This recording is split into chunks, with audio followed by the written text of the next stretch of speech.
Hi friends, welcome to AVS all in one channel.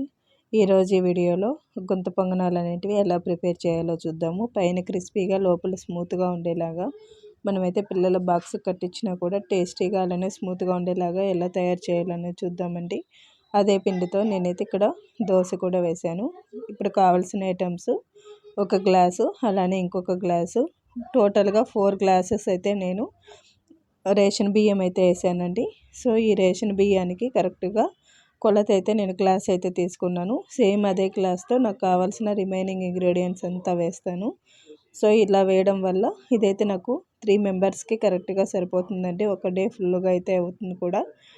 So ఇప్పుడు ఉద్దిపప్పు కూడా నేనైతే కరెక్ట్గా 75% అయితే వేసానండి. నేను గుండ్లు తీసుకున్నాను. పప్పు వేసే వాళ్ళు కూడా కరెక్ట్గా అలానే వేసుకోవచ్చు. అలానే 1 టేబుల్ స్పూను మెంతులు, 1.5 టేబుల్ స్పూన్ అంతా శనగపప్పు వేసానండి, చూపించాను కదా. సో అంతా వేసుకొని యాక్చువల్గా ఇవంతా బాగా నీట్గా కడుక్కోవాలి. బాగా నీట్గా వాష్ చేసుకొని పెట్టుకోవాలండి. వాష్ చేసుకున్న తర్వాత ఇందులోకి వాటర్ పోసుకొని ఒక 5 అవర్స్ అయినా మినిమం నానబెట్టాలండి. రైస్ అనేవి కరెక్ట్గా నానితేనే మనకైతే ఫ్లఫీగా కూడా వస్తాయి. సో అందుకనేసి మనము కరెక్ట్గా నానబెట్టాలి. ఇక్కడైతే నేను వాటర్ పోసుకొని ఇంకా కొంచెం సేపు ఉన్న నీట్గా అయితే క్లీన్ చేశాను. అంత అయిన తర్వాత సేమ్ ఇంకొక గ్లాస్తో ఫుల్గా అయితే నేనైతే అటుకులు అయితే వేసానండి.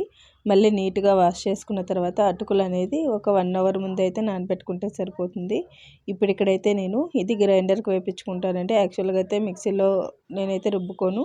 అందుకనేసి నేను అంతా ప్యాక్ చేసుకొని నీట్గా పిండి రుబ్బే ప్లేస్కి వెళ్ళి పిండి అయితే రుబ్బించుకున్నానండి. ఇక్కడ జస్ట్ ఒక 2 మినిట్స్లో అయితే రుబ్బిచ్చేస్తారు. ఎక్కువ టైం అయితే పట్టదు. మనమైతే దేనికి వేస్తున్నాము అని చెప్పినాము అనుకోండి, వాళ్ళు కరెక్ట్గా రుబ్బేసి అయితే ఇస్తారండి. గుంత పొంగనాలుగా లేదంటే ఇడ్లీలుగా దోశగా అని చెప్తే వాళ్ళు కరెక్ట్ కన్సిస్టెన్సీతో అయితే రుబ్బిస్తారు. సో ఇక్కడ చూసారు కదా, అంతా అయిన తర్వాత బాగా అంతా నీట్గా మిక్స్ చేసుకోవాలి. పిండి కూడా చాలా స్మూత్గా కూడా ఉందండి. సో ఇక్కడైతే నేను అంతా మిక్స్ అయిన తర్వాత ఒక నైట్ అయితే అలానే పెట్టేశాను. ఇక్కడ ఎర్లీ మార్నింగ్ నిద్రలేస్తూనే వాషింగ్ మిషన్కి అయితే బట్టలు వేసానండి. సో నైట్ అంతా నేను వంటిల్ని నీట్గా క్లీన్ చేసి అయితే పనుకున్నాను. సేమ్ టైం స్టవ్ కూడా అలానే క్లీన్ చేసేసుకున్నానండి. యాక్చువల్గా ఫ్రైడేలో అయితే మాకు వాటర్ రాలేదు బెంగళూరులో, కావేరీ నీళ్ళు. అందుకనేసి మాకు ఈవినింగ్ అయితే ట్యాంకర్లో వచ్చాయి. అన్నీ నీట్గా వాష్ చేసుకున్నాను. చూసారు కదా, అందుకని ఇన్ని పాత్రలు అయితే ఎక్స్ట్రా పడ్డాయండి. సో ఇప్పుడైతే మార్నింగ్ టిఫిన్ అయితే ప్రిపేర్ చేస్తున్నాను నేను. ఇక్కడ నేను 3 బిగ్ ఆనియన్స్ అయితే తీసుకున్నాను. పిండి అయితే ఎలా ఉబ్బింది అనేది చూద్దాము. ఇక్కడ కరెక్ట్గా సరిపోతుందండి. మనకైతే ఫ్లఫీగా కూడా ఉంది. పిండి అయితే ఇలా ఉంటేనే మనకు గుంత పొంగనాలు అనేటివి కరెక్ట్గా వస్తాయి. సో నేను జస్ట్ 3 స్పూన్స్ కాదు, చిన్న స్పూన్స్ మాత్రమే నేను సాల్ట్ అయితే వేసానండి. ఇక్కడ కావాల్సిన ఐటమ్స్ ఆనియను, అలానే పచ్చిమిర్చి, కొత్తిమీర, కొంచెం అంతా జీలకర్ర అవన్నీ తీసుకున్నానండి. పోపు దినుసులు అయితే తీసుకున్నాను. ఒక ప్యాన్ పెట్టుకొని అందులోకి ఆయిల్ వేసుకున్న తర్వాత పోపు దినుసులన్నీ వేసుకోవాలండి. ఈ దినుసులు వేసుకొని చూడండి ఒకసారి, టేస్ట్ అనేది చాలా బాగుంటుంది. సో ఆల్రెడీ స్మూత్గా కట్ చేసుకొని పెట్టుకున్న ఆనియన్స్ అయితే వేసుకోవాలి. పచ్చిమిర్చి అలానే కొత్తిమీర కూడా ఇందులోకి యాడ్ చేసుకొని జస్ట్ ఫ్రై చేసుకోవాలండి. ఆనియన్ స్మూత్ పడేలాగా అందులోకి లైట్గా పసుపు కూడా యాడ్ చేసుకోవాలి. యాడ్ చేసుకున్న తర్వాత ఈ మిశ్రమాన్ని అంతా మనమైతే పిండిలో కలుపుకోవాలండి. పిండి అనేది ఎక్కువగా ఉంది కాబట్టి మనమైతే ఇక్కడ ఆనియన్స్ అనేది ఎక్కువగా వేసుకోవాలి. అప్పుడైతేనే మనకు బాగుంటుంది. ఇది 5 మినిట్స్ ఇన్స్టెంట్ చట్నీ అండి, ఫాస్ట్గా అయిపోయే టమాటా చట్నీ. కొంచెం అంతా వెల్లుల్లి తీసుకున్నాను. దానికి ఒక ఆనియను, ఒక 6 to 7 అయితే నేను టమాటాలు తీసుకున్నానండి. జస్ట్ ఈ 3 ఇంగ్రీడియంట్స్ చాలు, మనకైతే అంత టేస్ట్గా ఉంటుందండి. ఇది మైసూర్ బోండాకి అలానే గుంత పొంగనాలకు కూడా అంతే టేస్ట్గా ఉంటుంది.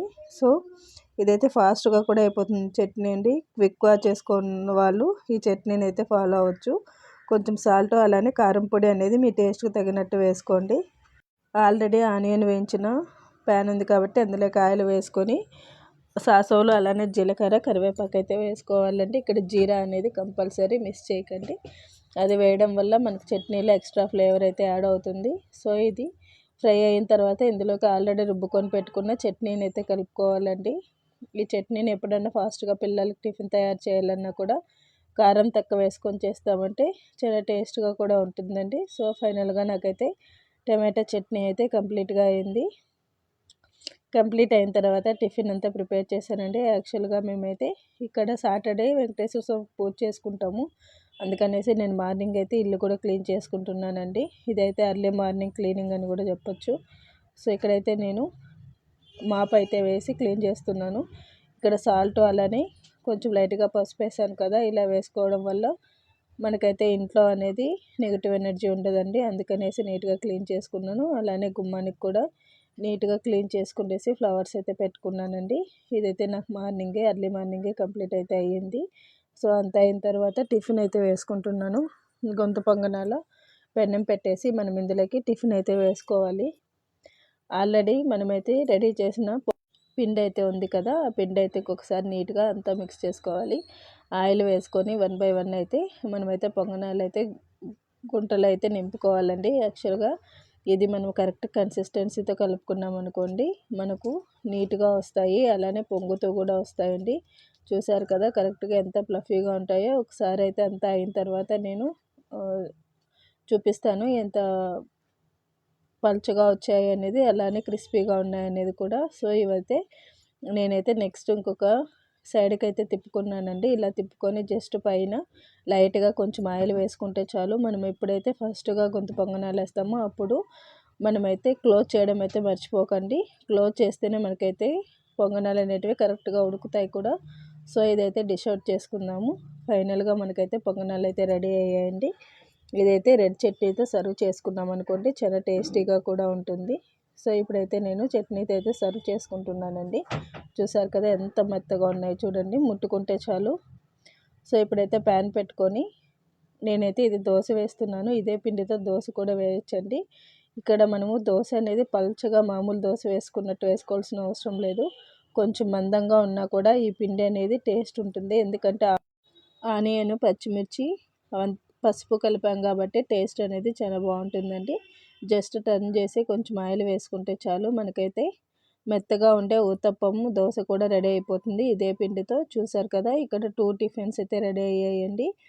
కాకపోతే ఇవి రెండు కూడా ఈ చట్నీకి చాలా మంచి కాంబినేషను. సో అంతా టిఫిన్ అంతా అయిన తర్వాత ఆఫ్టర్నూన్ మా పాప స్కూల్ నుంచి వస్తుందండి.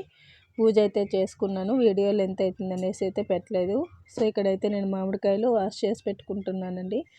మామిడికాయలు అనేటివి వేడి చేయకూడదంటే ఒక 2 అవర్స్ తినే ముందు మనమైతే నానబెట్టి మనమైతే తిన్నామనుకోండి మామిడికాయలు అనేటివి ఎలాంటి ఎఫెక్ట్ ఉండవు, ఎక్కువ ఓవర్ హీట్ కూడా కాదండి. సో ఈ చిట్కా అయితే ఫాలో అవుతారనుకుంటున్నాను. ఈ వీడియో కనుక నచ్చినట్టయితే లైక్, షేర్ అండ్ సబ్స్క్రైబ్ చేయండి. థ్యాంక్స్.